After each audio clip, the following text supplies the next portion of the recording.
సంక్రాంతి మరుసటి రోజు అనగా కనుమ రోజు ప్రయాణం చేయకూడదు.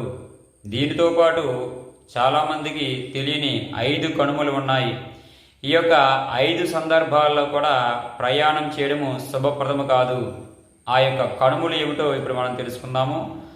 దహన సంస్కారము, ఎవరైనా కాలం చేస్తే ఆ ఇంటికి మనం వెళ్తే దహన సంస్కారం అయిన మరుసటి రోజు ప్రయాణం అక్కడి నుండి చేయకూడదు. అదేవిధంగా పిండ ప్రదానం చేసిన మరుసటి రోజు ప్రయాణం చేయకూడదు.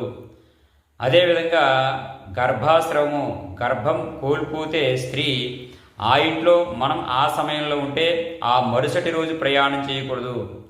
అదేవిధంగా గ్రామ దహనము, మనం ఉంటున్న గ్రామం పొరపాటున ఏదైనా దహనం కాలిపోతే కనుక ఆ మరుసటి రోజు ఆ గ్రామం నుండి మనం బయటికి వెళ్ళకూడదు.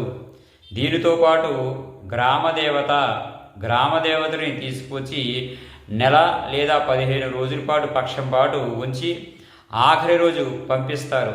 పంపించిన మరుసటి రోజు కూడా ప్రయాణం చేయకూడదు.